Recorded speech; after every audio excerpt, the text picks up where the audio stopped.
Hoje, além dos problemas relacionados com a qualidade de ensino, há outras preocupações presentes no ambiente escolar. Problemas que estão relacionados com a violência, brigas, roubos e agressões. Esse é o drama que vive a escola hoje.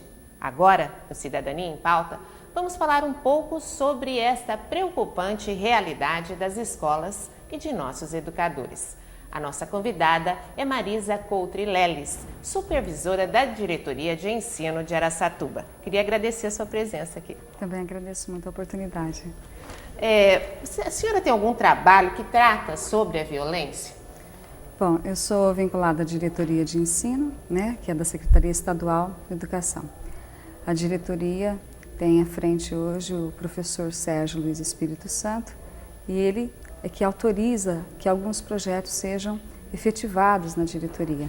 Então, na diretoria de Araçatuba existe uma equipe, supervisores, a Sueli Bonfietti, eu, a Ângela, a Doris, que fazem parte da oficina pedagógica, e essa equipe coordena 2 trabalhos, Educadores e Gestores da Paz. O Educadores da Paz ele acontece quinzenalmente, às quartas-feiras, lá mesmo na diretoria, onde cada escola envia um representante para ser capacitado para que essa cultura de paz e esses problemas relativos à violência, a conflitos dentro da escola sejam tratados. Então, é o primeiro programa que realmente olha a questão da violência como uma prioridade e a cultura de paz. Isso começou quando? Em 2001. Em 2001, a nossa coordenadora é a Vivi Tupi. Foi, inclusive, a partir de um convite dela, que a diretoria aceitou. Ela que tomou a iniciativa, Sim, então? Ela fez esse convite, apresentou o programa para a supervisora, que na época era a professora Maria Inês, e a professora Maria Inês teve uma receptividade muito grande, e aí foi possível que esse trabalho fosse desenvolvido dentro da nossa diretoria. E desde então ele está em andamento? Sim, nós tivemos alguns momentos em que o programa não teve tanta frequência e depois, por empenho desses dirigentes que eu já mencionei, é que ele acaba acontecendo com uma certa eficácia, Foi uma preocupação dos educadores, também da Vivi, que trabalha com a cultura da paz, ou foi uma necessidade da escola? Que você atribui o início desse trabalho? Acho que as duas coisas, Desde o início, nós temos educadores que estão desde 2001, com bastante persistência, com bastante envolvimento. E nós temos outros participantes que, por conta mesmo da própria rotina da escola, a rotatividade do corpo docente, do corpo administrativo, então a escola não manteve o mesmo desde o início. Mas todos esses participantes, a gente percebe nas reuniões, isso fica muito evidente, essa necessidade e essa busca. Então, o próprio contexto social que nós vivemos hoje, ele faz com que nós nos voltemos para isso. E a violência na escola, ela tem crescido mesmo? Assim como a gente ouve muitas reportagens na televisão falando que é uma situação crescente, a violência. Isso é uma realidade? Olha, a gente tem que ter muita clareza de que a escola não é um corpo à parte, alheio à sociedade. Então, o que acontece na sociedade, ela acontece dentro da escola também. O que acontece é a mesma coisa. Nós não somos reflexo da sociedade, como costumam dizer. Nós somos a sociedade. Então, se esses problemas, esses índices de violência tendem ao aumento, como nós temos visto, dados estatísticos, é claro que dentro da escola também isso vai acontecer. Então, é um fato. É um fato social e a escola está dentro dessa sociedade e acaba repercutindo ali também. Que tipos de violência acontecem dentro da escola? Nós temos aquela violência explícita, Ou o xingamento, a agressão verbal, a humilhação, a chacota, os apelidos, a própria violência física. E nós temos uma violência velada, que é aquela situação de discriminação, de deixar do lado, E E essa violência, ela não é só por parte do aluno, só por parte do professor. Ela está nos segmentos, né? Nas pessoas. A escola é constituída de pessoas. Então, essa tanto a explícita quanto a velada, ela acontece nas escolas. Então, o furto é um ato violento, né? É uma violação a um pertence de alguém.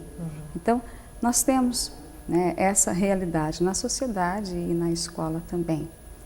Tanto a violência velada quanto a violência explícita. E isso parte tanto do aluno, quanto do professor, quanto do funcionário que trabalha na escola. Quer dizer, todos têm essa cultura, vamos dizer assim, de incitar a violência, de agir, às vezes, sem saber que está sendo violento, não é mesmo? Isso, é exatamente por isso que esse programa, ele busca a reflexão sobre essas atitudes. Às vezes, o teu próprio vocabulário ele é bélico, né? Vamos combater a violência, vamos enfrentar a violência. Como se fosse uma guerra. Vamos fazer uma guerra contra a violência. Então, essas coisas pequenas, né, que parecem ser pequenas, né, mas a gente está inserido, está inerente a essa questão da violência, né? A questão da pessoa revidar. É uma autodefesa. E isso tem o inspetor, o servente, o professor, o aluno, o pai do aluno, a diretora, a supervisora, faz parte, né? Nós vivemos de uma cultura de dominação, né? E essa cultura de dominação, ela nos leva a essas reações. E a gente tem visto que essas reações, elas acabam gerando mais violência. Então, numa relação entre professor e aluno, onde a violência parte, por exemplo, do aluno, o que menos se precisa é de um revide violento.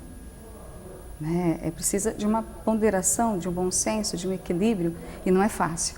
Você está sendo desrespeitado, né? Você está dando uma aula, você está trabalhando, e o aluno fica de costas para você, conversando com o colega.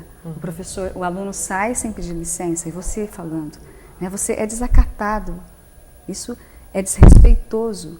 E diante dessa situação, o professor ele precisa estar muito bem capacitado, muito bem centrado, para ele usar do bom senso.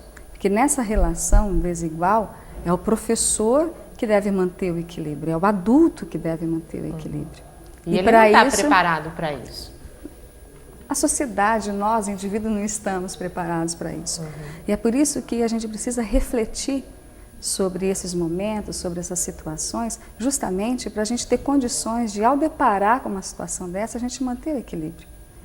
Porque a escola, enquanto instituição, ela tem um fim, ela tem um propósito.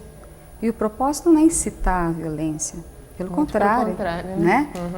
E para isso nós precisamos de pessoas que estejam voltadas e que gastem tempo para refletir sobre isso, para ter condições de lidar com isso de uma forma mais efetiva, mais eficaz, e que não faça do ato violento um desequilíbrio total na sala de aula. E esse professor, ele precisa desse tempo, ele precisa dessa capacitação, ele precisa ser trabalhado, ele precisa ser cuidado. Para ele também cuidar desse aluno, para esse aluno ter isso em casa, sabe? É como se fosse uma onda, né? A coisa vai reverberando, ela vai se expandindo. Os professores nessas reuniões, essas pessoas que participam, elas levam esses problemas para ser debatido? Muitas vezes. A gente lida com simulações, né? Um professor, o coordenador ou o diretor, porque cada escola envia um representante, né? E geralmente aí, é o coordenador da escola? A gente pede sempre para que seja o diretor, mas nem sempre é possível. Então vai o vice-diretor ou o coordenador. Às vezes um professor readaptado, que também trabalha ali, faz até parte um pouco da parte administrativa da escola, então vai também esse professor. Então nós temos essas três hipóteses, né, de participantes. E como seria esse trabalho, assim? Como seria esse trabalho dentro da reunião? Elas são quinzenais, né? Acontece às quartas-feiras, uma sim, uma não. Esses representantes vêm, nós temos esse programa, ele tem uma base teórica, que é fundamentado no Manifesto 2000, que tem 6 princípios, nos 4 pilares da educação. É a base teórica. E também, conforme a necessidade, nós falamos sobre ética, sobre moral, vários temas que subsidiam esses pilares e esse manifesto. Essa é a parte teórica. Depois nós temos também técnicas voltadas ao diálogo e temos a prática restaurativa, que é a resolução de conflitos por meio não conflitosos, né? não Esse violentos. Esse programa já vem pronto? Ele já tem uma cartilha, vamos dizer assim? Ele tem etapas da aplicação. É uma metodologia, nós seguimos uma metodologia, né? E dentro dessa metodologia é prevista uma etapa de um primeiro momento, de um subsídio teórico, das técnicas de diálogo. Essas técnicas, essa teoria, ela é apresentada a esses representantes das unidades e ali a gente vai desenvolvendo, aprimorando. Então a prática restaurativa ela não é tratada uma vez só, é tratada em vários momentos com algumas simulações para ir aprimorando. A técnica do diálogo a mesma coisa. Então é uma capacitação. Mas quem faz essa simulação? As próprias pessoas que participam? A coordenadora é a Vivi, né? A Vivi Tupi. Ela tem o Interação, que é um órgão dela, onde ela trabalha, que é ligado ao Palas Atena, em São Paulo. Sim. Então, todo esse trabalho teórico e prático, ele tem essa ligação, esse vínculo. Então, essas orientações, elas vêm também de lá. Aqui vai havendo uma adequação à nossa realidade.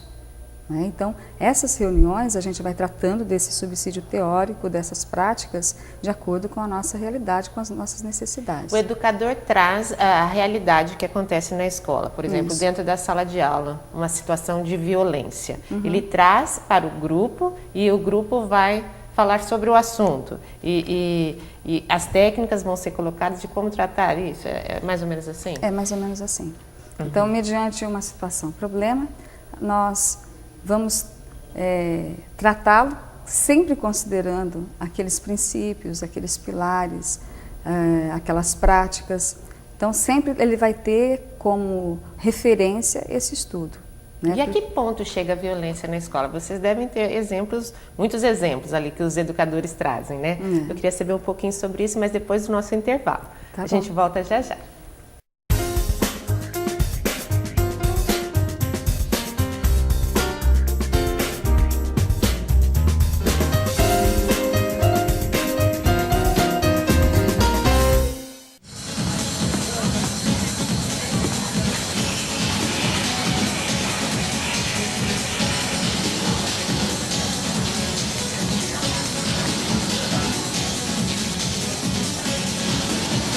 Lei da ação e reação. Você consome drogas. Drogas consomem você. Audiodescrição. Eu não sou diferente de ninguém. Quase todo mundo faz assim. Eu me viro bem melhor quando tá mais pra bom que pra ruim. Não quero causar impacto, Nem tampouco sensação. O que eu digo é muito exato. É o que cabe na canção. Eu não sei viver Triste sozinho. é a minha condição. Iguais na diferença. Campanha pela inclusão das pessoas com deficiência.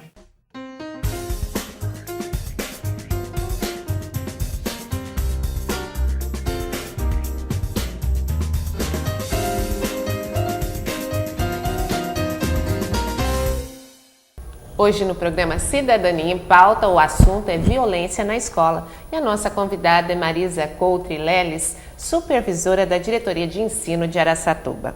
A gente terminou o bloco anterior falando querendo saber até que ponto chega a violência dentro de uma sala de aula. Você tem casos para contar para a gente? Olha, infelizmente, nós temos assim, casos tristes que chegam à violência física, né? Entre alunos, e já tivemos também aluno-professor, professor-aluno, infelizmente. Isso foi levado para o grupo de vocês alguma vez? Então, não somente o caso específico, são situações muito semelhantes. Então, quando você trata de um caso, de uma certa forma você está tratando dos outros também. Então, ele é levado, sim. a gente trata disso. E como que o professor vê isso? Assim, como que ele começa a atuar depois de participar desse grupo, depois de ter esse tipo de ensinamento?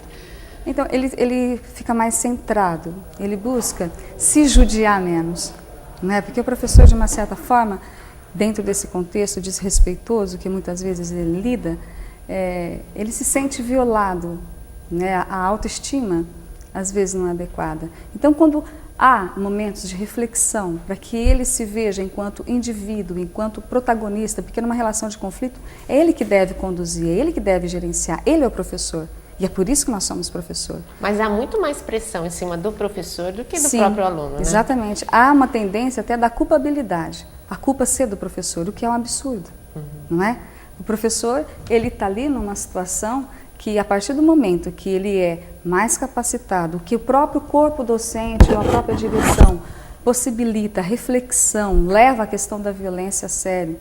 E junto, porque não adianta um professor ter uma medida, o outro outra, a direção outra. Então, esses segmentos da escola, o servente, o secretário, o professor, o diretor, o supervisor, quando todos têm medidas comuns, então a tendência dessas relações serem mais agradáveis, mais harmoniosas, ela aumenta. Então, essa questão de você falar que o professor é o culpado é absurdo, não existe um culpado. Volto a falar, isso é uma cultura de dominação, é que precisa de um culpado. Né? Se você conversa, porque os pais não educaram, aí você conversa com a direção, porque o professor não está dando conta, aí você conversa com a supervisão porque a direção não está dando conta. A bola vai passando, né? É porque as autoridades não estão dando conta. Então, quando a gente sai desse foco da culpa, e quando a gente começa a fazer um trabalho conjunto, coletivo, e onde todo mundo se sente pertencido, né? Se sente parte. Então, quando você vai elaborar o regimento escolar, o aluno ele tem que estar dando opinião de como é esse regimento. O pai tem que saber desse regimento. A diretora, o coordenador, o professor, obviamente, todo mundo tem que estar fazendo, elaborando, porque quando você faz parte de uma coisa que você elaborou, que você ajudou, você se sente compromissado. Cada um assumindo o seu direito e seu dever, né? Exatamente. Né? E aí as autoridades também promovendo, priorizando, dando tempo para essa direção pensar sobre isso, porque eu não sei se vocês têm noção, né? Vocês que não fazem parte de uma escola, de como é a rotina de um diretor. É absurda, é absurda. O diretor que realmente trabalha, o professor que realmente trabalha, ele se envolve numa rotina que ele tem uma agenda para fazer 4, 5 itens, ele fica no primeiro, chega um pai com um problema e ele não faz os outros 4. Entende? Ele não completa a agenda. Nunca. Não dá para pré-determinar o que vai acontecer. É imprevisível, né? E tem dia que o diretor não senta, tem dia que... Então, essa rotina, essa coisa de ficar colocando culpa, não vai dar certo. Então, a autoridade, ela tem que promover, ela tem que olhar com bons olhos isso, dar atenção. A escola tem que olhar isso como uma prioridade e as pessoas realmente atentarem para que nós cumpramos o nosso dever, que é alfabetizar, que é capacitar, que é fazer esse menino ler, esse menino interpretar. A gente precisa de um ambiente adequado. E para esse ambiente adequado, a gente precisa gastar tempo para saber como construir. Não dá para ver o outro como inimigo, né? Nunca. Nem de um lado, nem de outro, Nunca, né? Porque todo mundo é vítima e todo mundo é culpado. Não existe uma relação unívoca. Você é culpado. O culpado também é vítima. Porque eu acredito que as pessoas fazem o melhor que pode. Se você não está fazendo o melhor, é porque você ainda não parou para pensar, porque você ainda não tem subsídio suficiente para fazer melhor. Não foi educada para isso. Exatamente, não é? Então, quando a gente olha o professor como culpado, é bastante injusto, né?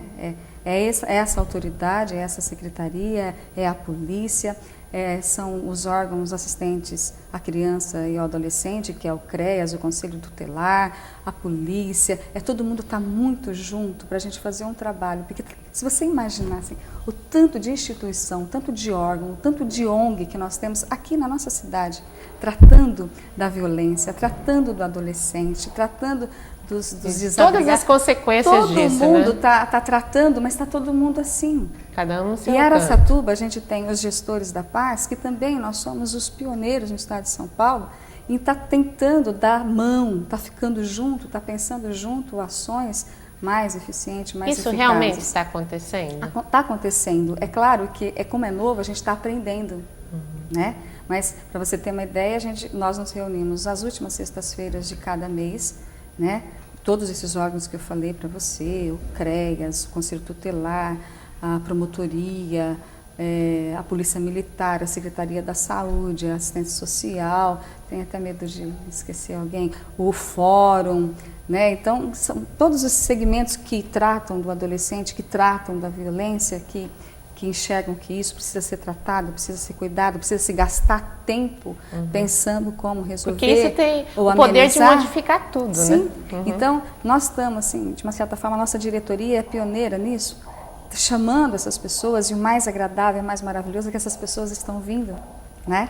Para a gente estar tratando sobre isso, para a gente estar dando um auxílio ao diretor. Nós tratamos de um caso efetivo. Um caso que era de uma escola, esse aluno agora está em outra escola, e esse menino ele está sendo olhado por todos esses órgãos e tratado por ele. Então, qual é a parte que cabe à escola? É alfabetizar. Ele tem 13 anos e não foi alfabetizado até agora. Então, a diretoria arrumou uma professora voluntária para alfabetizá-lo. Aos 13 anos ele está em que série?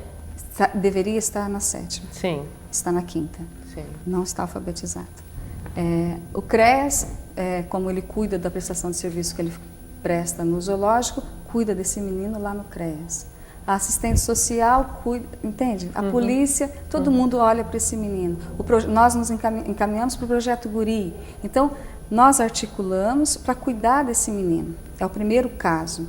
Nossa, mas nós temos tantos casos, mas a gente não sabe fazer, é muito novo. Nós estamos aprendendo a fazer com esse primeiro caso. Se resolver um caso... Se resolver esse caso, a gente já... Né? Já ganhou alguma coisa. E só o fato dessas instituições, desses órgãos estarem juntos, pensando, gastando tempo, refletindo sobre isso, falando a mesma linguagem, que é isso que precisa dentro de uma escola, né? Precisa para que as coisas...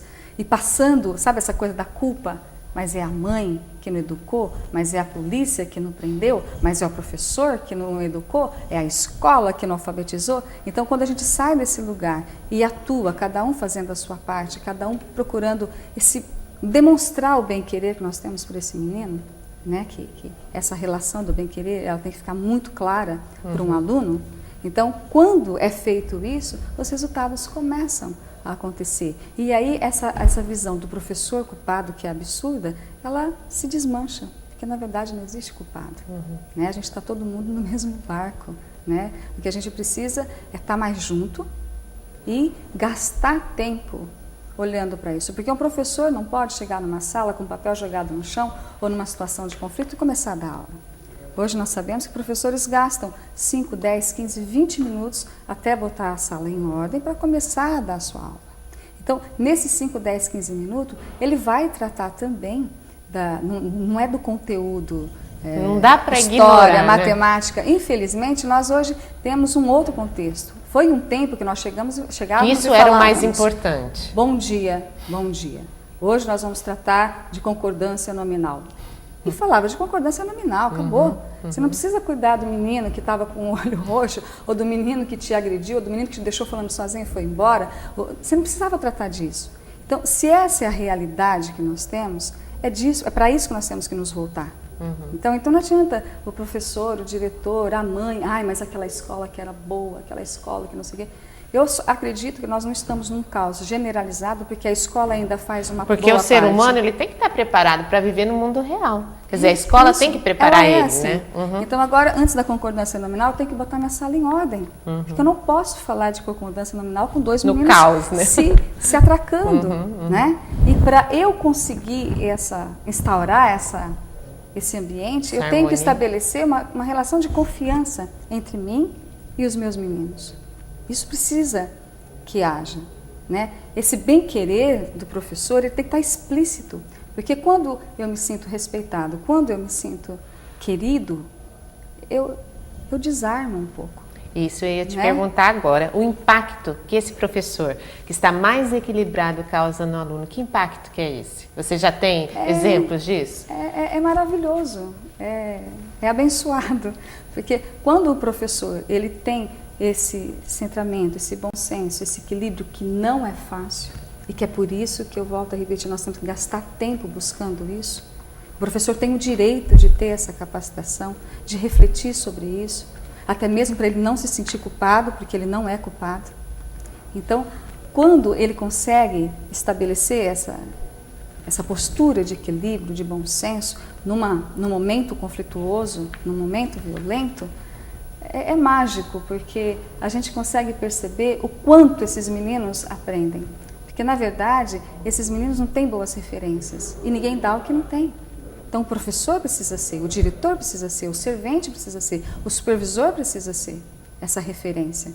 Porque ele vê em casa, por exemplo, uma relação de conflito sendo resolvida com gritos, outra relação de conflito sendo resolvida por boletim de ocorrência.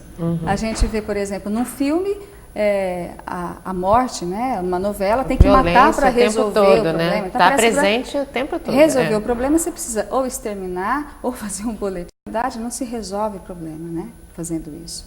Então, quando ele passa a ter esse professor, que foi a sua pergunta, né? Quando ele consegue ter essa postura diferente, deve causar um impacto muito grande, né? Acontece a relação aluno e professor. E tudo se dá nessa relação, o aprendizado, o respeito, o crescimento. Então, se o professor consegue, que não é fácil, se estabelecer enquanto referência e trava essa relação de bem-querer com esse aluno, aí sim ele tem condições de tratar do conteúdo, da concordância nominal. E com certeza o aluno vai aprender muito mais fácil. Exatamente. Porque vai deixar aqueles problemas de lado. Isso, né? Porque a função da escola não é excluir esse menino. Né? A função da escola é justamente educar esse menino. Eu acho que o aluno também deve ser respeitado. O que ele pensa também deve ser ouvido pela escola, né? Por isso que eu falei que um regimento escolar ele só vai ter sentido se o aluno fizer parte, e se ele for ouvido. Essa ideia aqui foi minha. Isso. Né? Eu votei. Ele se ver dentro daquela instituição. Eu votei a favor, né? dessa ação. Eu fui contra isso, né? Não votei a favor. Infelizmente o nosso tempo acabou. O assunto é muito bom. O que precisa hoje na escola, assim? E o que a sociedade pode ajudar? Assim, bem rapidinho para a gente finalizar. Estar juntos. Sair dessa ação da culpabilidade e estar junto. Estar junto para um bem maior, que são os nossos meninos, que é o aprendizado, que é essa coisa linda que o educador tem nas mãos. Eu desejo a continuidade desse trabalho, que ele cresça muito e que saia daqui de Araçatuba e vá para o Brasil inteiro. Muito obrigada. Muito obrigada. Mais uma vez, obrigada pela sua presença. Agradeço muito a oportunidade. E obrigada pela sua audiência. Eu espero você no próximo programa.